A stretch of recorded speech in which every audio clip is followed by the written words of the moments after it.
தம்பி பட்டுக்கட்டுக்கு துணி எடுக்கணுமே, அம்மா அதை பத்தி ஏதாச்சும் பேசுனாங்களா? ஆமாத்தே, இன்னும் 2 நாள்ல துணி எடுக்க போனோன்னே அம்மா சொல்லிக்கிட்டு இருந்தாங்க. உங்க வீட்டுக்கு வருவாங்கன்னு நினைக்கிறேன். வயக்காட்டுல இப்ப நெல் அறுவடை நடந்துகிட்டு இருக்குல்ல, அதுல கொஞ்சம் பிஸியா இருக்கவ அம்மாவும் அப்பாவும். அம்மா தம்பி, விவசாயம்னா சும்மாவா? அதுலயே கிடக்கணும் காலையில இருந்து நைட்டு வர. அப்பந்தான் நம்ம போட்ட முதல்ல எடுக்க முடியும். மாமா எங்க வந்ததுல இருந்து காணும்? அவரு எப்பவுமே அந்த கடையை கட்டிட்டு தான் அழுவாரு. காலையில போயிட்டு நைட்டு தான் வருவாரு. முந்தைய மாதிரிலாம் இல்ல விஜய். வியாபாரம் இப்போ எல்லாம் போட்டி பொறாமை ஆயிட்டா, வியாபாரம் கொஞ்சம் குறைஞ்சிட்டு. இப்பெல்லாம் அங்கங்க சூப்பர் மார்க்கெட்ல வந்துட்டாங்களா, அப்ப சின்ன சின்ன கடைக்குல வியாபாரம் கம்மியாயிட்டே தான் போகுது. இங்க குத்து கல்லாட்டு உட்காந்துருக்கோம், மாமியாரும் மருமகனும் நல்ல சிரிச்சு சிரிச்சா பேசுறீங்க. விஜய் இப்ப பாருடா உன்னை எப்படி அசிங்கப்படுத்துறேன்னு. விஜய், நீங்க ஏன் விவசாயத்துல ஆர்வமா இருக்கீங்க? இந்த காலத்துல கம்பெனிக்கு போனா தானே மதிப்பு இருக்கு. நீங்க இப்படி விவசாயத்துல இருக்கிறத பார்த்தா எனக்கு ஒரே ஆச்சரியமா இருக்கு. அம்மா அப்பா சின்ன வயசுல விவசாய வேலையெல்லாம் செய்யறத பார்த்து பார்த்து எனக்கும் விவசாய வேலையில இன்ட்ரெஸ்ட் வந்துட்டு, வேற ஒண்ணும் இல்ல. நீங்க படிச்ச படிப்புல வேஸ்டால போயிடும். அம்மா நீங்க என்ன டிகிரி போட்டிருக்கீங்க? முடி, உன் மூஞ்ச பார்த்தாலே தெரியுது நீ 10ஆம் கிளாஸ் தாண்டி இருக்க மாட்டேன்னு. நான் 10ஆம் கிளாஸ் வரையும் தான் படிச்சிருக்கேன். அதுக்கு மேல படிப்பு வரல, அதனாலதான் நான் விவசாயத்துக்கு போயிட்டேன். நீங்க படிக்கலையா? அப்ப நீங்க விவசாயம் தான் பார்க்கணும். ஆமா, சந்தியா நல்லா படிச்சிருக்காளே.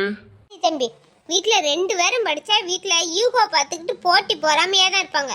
ஒருத்தர் படிச்சா போதாதான்? விஜய் தம்பி நல்ல மனசு, என் பிள்ளைய நல்லா வச்சு காப்பாத்துவாருன்னு எனக்கு நம்பிக்கை இருக்கு. அது போதும் எனக்கு. மாப்பிள்ள கேட்ட உடனே பிள்ளை முகம் வாடி போச்சே. ஏய், சந்தியா கூப்பிட்டீங்கன்னா நான் கிஃப்ட கொடுத்துட்டு கிளம்புவேன். எனக்கு டைம் ஆச்சு. என்னடா விஜய், பயந்துட்டியா? இவ்வளவு நேரம் என்ன சிரிப்பு சிரிச்சிட்டு இருந்த? எங்க அடிச்சா உங்களுக்கு எல்லாம் வலிக்கடி எனக்கு தெரியும்டா. விஜய் தம்பி, இப்ப தானே வந்தப்பா, சாப்பிட்டுட்டு போலாம். பரவாயில்ல, இன்னொரு நாள் வந்து சாப்பிட்டுக்கிறேன். எனக்கு லேட் ஆகுது. முகலாம் வாடினாப்ல இருக்கு. உனக்கு எதுவும் பிரச்சனையா? இல்லக்கா, கொஞ்சம் தலை வலிச்ச மாதிரி இருக்கு. டேப்லெட் எதுவும் போடுறியாடி? இல்லாட்டி நான் காஃபி எடுத்துட்டு வருவா சூடா? கொஞ்சம் பரவாயில்லக்கா, மைண்டு தான் கொஞ்சம் அப்செட்டா இருக்கு. கொஞ்ச நேரம் நான் தூங்கி எந்திரிச்சா கொஞ்சம் நல்லா ஆயிருவேன். நானும் உன்னை பார்த்துட்டே தான் இருக்கேன். முகத்துல ஒரு கலையே இல்லையே. மாமா வந்திருக்காங்க, சிரிச்சு பேச மாட்டேற. எதுவும் பிரச்சனையா இருந்தா அக்காட்ட சொல்லு. அதெல்லாம் ஒன்றும் இல்லைக்கா. எனக்கு இப்பவுமே கல்யாணம் வேண்டாக்கா. நான் படிச்சுக்கிட்டு தானே இருக்கேன். படித்து முடிச்ச உடனே கல்யாணம் பண்ணலாம். ஏன் அம்மாவும் அப்பாவும் இப்போ அவசரப்படுறாங்க? அதுதான்க்கா எனக்கு ஒரு மாதிரி இருக்கு. ஏன்டி நீ இப்போ யாரடி கட்ட போற? மாமாவை தானே கல்யாணம் பண்ணிக்க போற. மாமா தான் உன்னை படிக்க வைக்கிறேன்னு சொல்லிட்டால, ஏன் இதுக்கு போய் கஷ்டப்பட்டுக்கிட்டு கிடக்க? அக்காட்ட ரகுவை பத்தி சொல்லலாமோ? ரகுக்கு இருக்கே வந்தானே, ஏதாச்சும் பேசினானா கோவம் மட்டும் மூக்குக்கு மேல வந்துட்டு அவன் பாட்டு எதிர்த்து போயிட்டான். சரி, நம்மளாச்சும் அக்கா கிட்ட சொன்னா அக்கா அம்மா அப்பாட்ட சொல்லி எப்படியாச்சும் சம்மதம் வாங்கி தந்துருவா. இதுதான் நல்ல சந்தர்ப்பம். அக்காட்ட சொல்ல வேண்டியதுதான். எதுவும் மைண்ட் வாய்ஸ்ல யோசிச்ச மாதிரி இருக்கு. என்ன விஷயம்டி? எதனால அக்காட்ட சொல்லு. ஏக்கா, நான் உங்கள்கிட்ட ஒரு விஷயம் சொல்லுவேன், நீ கோவப்படக்கூடாது என் மேல. அக்கா ஏண்டி உன் மேல கோவப்பட போறேன்? என் செல்ல குட்டியில எதுனால சொல்லு. ஏ சந்தியா, விஜய் தம்பி வீட்டுக்கு கிளம்புறாருடி. அவர் உன்கிட்ட ஏதோ பேசணுமா? இங்க வா. விஜய் மாமா வீட்டுக்கு கிளம்புறாடி. வா, வந்து எதுனால பேசிக்கலாம். வா வா. ஏக்கா, நான் சொல்றது ஒரு நிமிஷம் கேட்டுட்டு போக்கா. ஏய், எதுனால வந்து பேசிக்கலாம். பாடி. விஜய் மாமா, பட்டு சாலெல்லாம் நல்லா மின்னு மின்னு மின்னுது. பின்ன இருக்காதா காவியா? என் ஆசை மனைவிக்காக பார்த்து பார்த்து வாங்கினதாச்சே. இருக்கட்டும் இருக்கட்டும், உங்க காதல் சீன் கல்யாணத்துக்கு முன்னாடியே ஸ்டார்ட் ஆயிட்டு போலயே.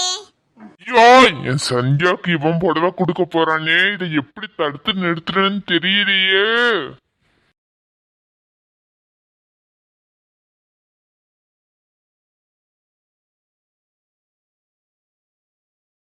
சந்தியா, ஒரு நிமிஷம் இங்க வா. மாமா அந்த புடவையை தர்றதுக்கு தான் நம்மளை கூப்பிடுறாரு. இந்த புடவையை வாங்க எனக்கு இஷ்டமே இல்லை. எப்படி இதை வேண்டான்னு சொல்றது மாமா கிட்ட? ஏ சந்தியா, மாப்பிள்ளை எவ்வளவு நேரம் கூப்பிட்டுக்கிட்டு இருக்காரு, அங்கேயே நின்றுகிட்டு இருக்க. வந்து என்னன்னு கேளு. இது நம்ம விஜய் தானே?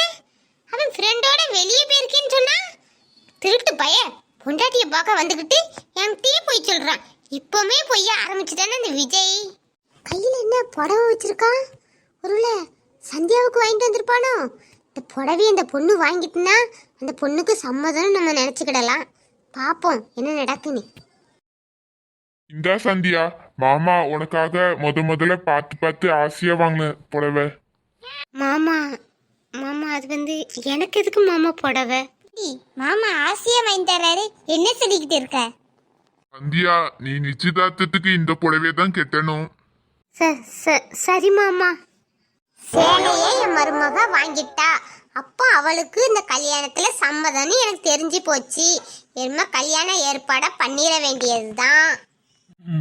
ஓய் பொண்டாட்டி, இந்த சாலையில நீ தேவதை மாதிரி இருப்ப. ஐ லவ் யூ பொண்டாட்டி. மாமா சுத்தி எல்லாரும் இருக்காங்க, என்ன பேசுறீங்க? எல்லாருக்கும் தெரியும் நீதான் என் பொண்டாட்டி ஆக போறாங்க. யாரும் தப்பா நினைக்க மாட்டாங்க. எவன்டா இவன் என் கண்ணு முன்னாடி என் சந்தியா கூட ரொமான்ஸ் பண்ணிட்டு இருக்கா? இத பார்த்துட்டு என்னால எதுவுமே பண்ண முடியலையே, என்ன பண்றது?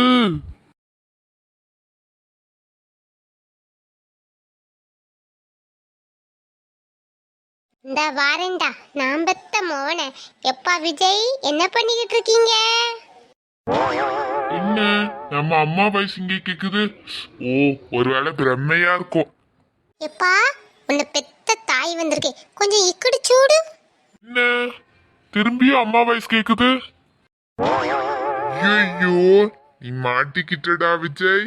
இன்னைக்கு உனக்கு சங்குதான். வா வசந்தி, நீ ஏன் தனியா வந்திருக்கா? நம்ம விஜய் தம்பி கூடயே வண்டியில வந்திருக்கலாம்ல. விஜய் ஒரு முக்கியமான ஃப்ரெண்டை பார்க்க போறேன்னு சொல்லிட்டு போனான். அந்த ஃப்ரெண்டு யாருன்னு இப்பதான் எனக்கு தெரியுது. சரி, முன்னாடி போய் பார்க்கட்டும்னு நான் லேட்டா வரேன். ஆமா ஆமா வசந்தி, அவனும் ஒரு ஃப்ரெண்டை பார்க்க தான் வந்தானா. போற வழியில அப்படியே வீட்டுக்கு வந்துட்டு போலான்னு வந்தேன்னு சொன்னான். டேய் விஜய், நடக்கட்டும் நடக்கட்டும்.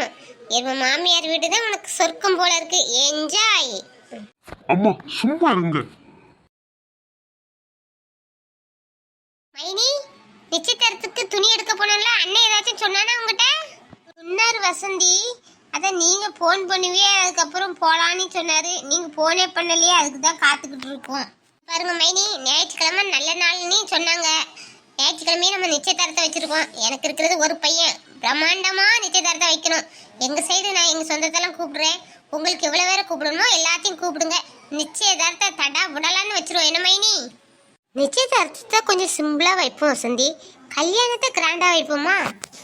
மைனி, காவியாவுக்கு சிம்பிளா செஞ்சுட்டீங்க, நம்ம சந்தியாவுக்கு கிராண்டா செய்யுங்க. செலவை பத்தி நீங்க கவலையே படாதுங்க, எல்லாம் நான் எடுத்து நடத்துறேன். நீங்க வந்து பிள்ளைய மட்டும் நல்லா ரெடி பண்ணா போதும். வசந்தி, அது வந்து மைனி நீங்க கம்முன்னு இருங்க. எனக்கு என் மருமக மட்டும் வந்தா போதும். நீ பேசுறத நிறுத்துறீங்களா? உங்க பையன் என்ன நிச்சயதார்த்தத்துக்கு பட்டு சரி வாங்கி கொடுக்கறதோ, நீங்க என்னன்னா நிச்சயதார்த்தத்துக்கு நாள் குறிக்கிறதோ. ஃபர்ஸ்ட் ஜாதகமே இன்னும் பிறந்தல, அதுக்குள்ள நீங்க நாள் குறிச்சுக்கிட்டு இருக்கீங்க. கல்யாணம் நின்னு போச்சுன்னா என்ன பண்ணுவீங்க? மாமா இப்பதான் கரெக்டான பாயிண்ட பிடிக்கிறீங்க. இந்த பாயிண்டோட அப்படியே மெயின்டைன் பண்ணுங்க. இந்த கல்யாணம் நிக்கட்டும். யாரது நல்லது நடக்கிற வீட்டுல அவசக்கோணமா பேசுறது? ஓ, காவியா மாப்பிள்ளையா? தம்பி இந்த பாருங்க தம்பி, எனக்கு ஜாதகத்துக்கு மேலலாம் நம்பிக்கை கிடையாது. என் பையனுக்கு சுத்தமா நம்பிக்கை கிடையாது. சின்ன வயசுலயே கடவுள் இவங்க 2 பேரும் தானே எழுதி வச்சிருக்காரு, அதுபடிதான் நடக்கும். நம்ம சொல்லி எதுவுமே மாற போறது கிடையாது. அதனால இந்த ஜாதகம் இதை பற்றிலாம் நம்ம பேச வேண்டிய அவசியமே கிடையாது. என்ன தம்பி? இருந்தாலும் ஜாதகம்லாம் பாக்குறது ஒரு சம்பிரதாயம் தானங்க. நம்ம மட்டும் என்ன ஜாதகம் பார்த்தா கல்யாணம் முடிச்சோம் நம்ம நல்லா இல்லையா? அதே மாதிரி அவங்களும் நல்லா இருப்பாங்கங்க, விடுங்க. மாமா செஞ்சுரி அடிப்பாருன்னு பார்த்தா பெரிய பாலை போட்டு மாமாவை விக்கெட்டை அவுட் ஆக்கிட்டாங்க. சோழி முடிஞ்சு சந்தியா. எப்பா விஜய், உன் பொண்டாட்டிக்கு நிச்சயதார்த்த சேலை எடுத்துட்டு வந்தாச்சு. மற்ற எங்களெல்லாம் அப்படியே அம்போன்னு விட்டுருவா போல இருக்கு. சரிப்பா சரிப்பா, நான் ஒன்றும் சொல்லலை. நீ எது வேணாலும் உன் பொண்டாட்டிக்கு எடுத்து கொடு, நாங்கள் எங்களை பார்த்துக்கிடுவோம்ப்பா. மேனி, இடையில ஒரு நாள் போய் எல்லாரும் சேர்ந்து ட்ரெஸ் எடுத்துருவோம். நான் ஒரு நாள் ஃபோன் பண்ணுறேன். அப்புறம் நாங்கள் வீட்டுக்கு கிளம்பட்டுமா? ஏன் வசந்தி, இப்போ தானே வந்திய, சாப்பிட்டுட்டு போகலாம். தம்பியை நீயும் இரு, அண்ணனை வேற நீ பார்க்காம போய்கிட்டு இருக்க. அவர் அப்புறம் வருத்தப்படுவார். பரவாயில்ல மைனி, அன்னைகிட்ட சொல்லிருங்க. அங்க ஆடு மாடெல்லாம் அப்படியே கிடக்கு. அந்த மனுஷன் தூங்குனா தூங்கிட்டே தான் கிடப்பாரு. எனக்கு வீட்டுல வேலை இருக்கு, நாங்க கிளம்புறோம். எப்பா விஜய், வீட்டுக்கு வாரியா இல்ல சாப்பிட்டுட்டு பையா வாரியா? அம்மா ஆட்டோ கிட்ட பிடிச்சி வீட்டுக்கு போட்டுமா? இல்லம்மா, நானும் கிளம்ப வேண்டியதுதான், வாரேன். போயிட்டு வரேன் சத்யா. ஐ லவ் யூ பொண்டாட்டி. காவியா, சகல, அத்தை, நான் போயிட்டு வரேன். பிறவை பாப்போம். என் மருமக எவ்வளவு அழகா இருக்கிறா. ஏமா மருமகளை நல்லா சாப்பிடுமா? சரி அத்தே. சரி காவியம்மா, வசந்தி, மாப்பிள்ள போயிட்டு வரோம். ஞாயிற்றுக்கிழமை நிச்சயதார்த்தம்னு சொல்லிட்டு போயிட்டா வசந்தி. எனக்கு கொஞ்ச நாள் தான் இருக்கு. எப்படி எல்லாத்தையும் ஏற்பாடு பண்றதுன்னே தெரியல. சந்தியா, ஒரே ஹாப்பி போல. நிச்சயதார்த்தத்துக்குலாம் நாள் நெருங்கிட்டு. போக்கா, யாராச்சும் இந்த வீட்டுல என் மனசை புரிஞ்சுக்கிடுறாங்களா? ஆளால அவங்கவுங்க நினைச்சதை நடத்திக்கிட்டு இருக்காங்க. பெரிய தொல்லையா இருக்கு இந்த வீட்டுல. ஏங்க, நான் ரூமுக்கு போறேன், நீங்களும் சீக்கிரம் வாங்க. நம்ம ஏதாவது பண்ணி இந்த நிச்சயதார்த்தத்தை நிறுத்திடலான்னு பார்த்தா நம்மளால முடியல. ஒரு போலி ஜோசியரை ரெடி பண்ணிட வேண்டியதுதான்.